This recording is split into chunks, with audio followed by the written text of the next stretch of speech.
Hi friends, welcome to my channel. இன்றைக்கி நம்ம சேனலில் ஒரு சைவ ஆட்டுக்கறி கிரேவி செய்ய போகிறோம். அதுக்கு வந்து நான் பட்டை, பிரியாணி இலை, சோம்பு, கிராம்பு, அதே மாதிரி கொஞ்சம் மிளகு எல்லாம் எடுத்து வெறுஞ்சட்டியில் எண்ணெய் எதுவும் ஊற்றாமல் நான் வறுத்துக்க போகிறேன். கிராம்பு போடணும், போட்டு எல்லாமே நம்ம வறுத்துட்டு அதிலே நம்ம தேவையான மசாலாவும் சேர்த்துடணும். கொஞ்சம் மஞ்சத்தூள், ஒரு 3 ஸ்பூன் கிரேவிக்கு தகுந்த மாதிரி நல்லா 3 ஸ்பூன் அளவுக்கு, ஒரு 1/4 கிலோ அளவு நான் எடுத்திருக்கேன்.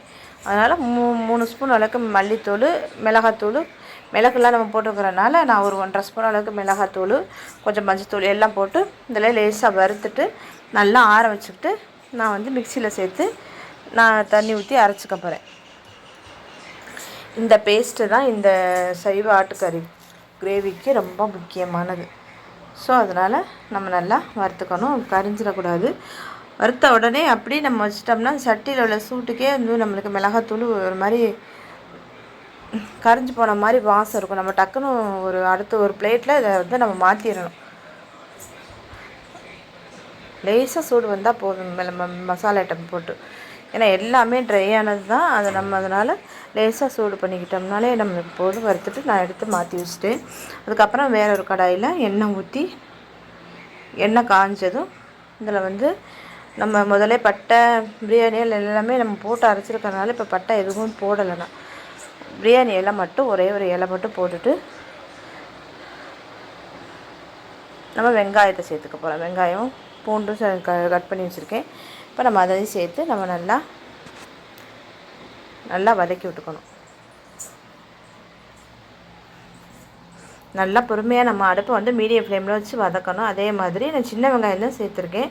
சின்ன வெங்காயம் தான் ரொம்ப நல்லது. நம்ம எப்போவுமே நம்ம நான்வெஜ் செய்யும்போது சின்ன வெங்காயம் சேர்த்து செஞ்சோம்னா தான் நல்லது. அதே மாதிரி தான் இப்போ இந்த சைவ ஆட்டுக்கறி கிரேவின்னு நான் வச்சுருக்கேன்ல, இது எதை வச்சு செஞ்சுருக்கோம் அப்படின்னா, இது வந்து அப்படியே ரெடிமேடாகவே கடைகளெல்லாம் கிடைக்கிது. சோயா வச்சு தான் செஞ்சுருக்காங்க. Soya chunks. இது வந்து நான் வந்து இதை வந்து பாக்கெட் போட்டு தான் வச்சுருக்காங்க. இதை வந்து நம்ம வாஷ் பண்ணலாம் கூடாது. அப்படி கடையில் இருக்கிற மாதிரி வாங்கிட்டு வந்து ஃப்ரிட்ஜுக்குள்ளே தான் இருக்கும். ஃப்ரீசரில் அதை எடுத்து நம்ம செய்கிறதுக்கு ஒரு 20-30 நிமிஷத்துக்கு முன்னாடி நம்ம எடுத்து வச்சு அதனோட ஜில் தன்மையெல்லாம் போனதுக்கப்புறம் அதை நம்மளுக்கு தேவையான அளவுக்கு நம்ம நல்லா கட் பண்ணி எடுத்துக்கணும். கட் பண்ணி எடுத்துகிட்டு நம்ம இதில் சேர்த்துக்க போகிறோம்.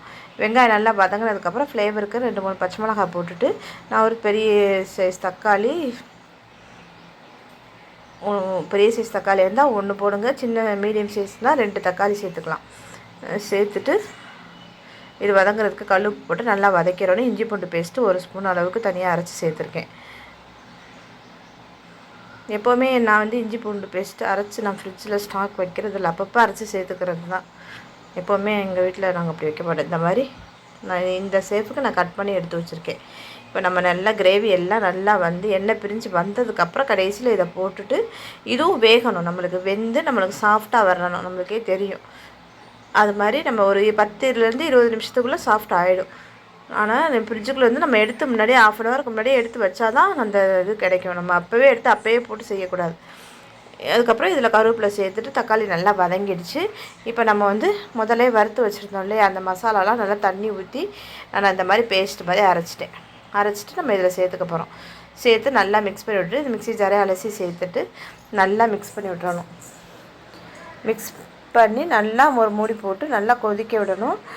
கொதித்து அதில் எண்ணெய் பிரிஞ்சு வர்ற அளவுக்கு நம்ம கொஞ்சம் தண்ணி ஊற்றி நல்லா கொதிக்க விடணும். மிக்ஸி ஜார் அலசி ஊற்றினோம்னாலே நம்மளுக்கு திக்காக தான் இருக்கும். நான் அப்புறமா கொஞ்சம் தண்ணி ஊற்றிக்கிட்டோம்னா இது மசாலா எல்லாம் நல்லா கொஞ்சம் சேர்ந்து இந்த மாதிரி எண்ணெய் பிரிஞ்சு வந்திருக்கு பாருங்கள். இந்த மாதிரி வர்ற அளவுக்கு வச்சுருந்துட்டு அதுக்கப்புறம் நம்ம இந்த சைவ ஆட்டுக்கறியை இதில் சேர்த்துக்கணும். சேர்த்துட்டு நல்லா கிரேவி எல்லாம் அதில் படுற மாதிரி நல்லா மிக்ஸ் பண்ணி விட்டுட்டு நம்ம மூடி இன்னும் கொஞ்சம் கூட நம்ம தண்ணி சேர்த்துக்கலாம், சுடுதண்ணி சேர்த்துக்கலாம். அந்த இடத்துல சுடுதண்ணி சேர்த்துட்டு நம்ம மூடி நம்ம எதுவுமே எந்த குழம்புமே நம்ம செஞ்சு முடிச்சுட்டு பச்சை தண்ணி ஊற்றுறத விட சுடு தண்ணி ஊற்றி செஞ்சு பார்த்தீங்கன்னா அதுவும் ஒரு டேஸ்ட்டு நல்லாயிருக்கும். ஸோ அதனால் நான் இன்றைக்கி சுடு தண்ணி தான் சேர்த்து கொஞ்சம் ஊற்றிருக்கேன். இப்போ இது நல்லா கொதித்து வரட்டும். ஒரு 10லேருந்து ஒரு 1/4 மணி நேரத்துலேருந்து 20 நிமிஷம் வரைக்கும் வச்சுக்கலாம். 15 to 20 அதுக்கு அவ்வளோ நேரம் வெந்தால் தான் நம்மளுக்கு அதுவும் வெந்து மீன் மேக்கர் இந்த சோயா சங்க்ஸுங்கிறது வந்து வேகமாகவே வெந்துடும். ஸோ இருந்தாலும் நம்ம வந்து ஒரு 10-20 நிமிஷம் நல்லா வேக வச்சு எடுத்துட்டோம் அப்படின்னா உடம்புக்கு எந்த கேடும் இல்லை. இந்த மாதிரி வெந்து எடுத்ததுக்கப்புறம் நம்ம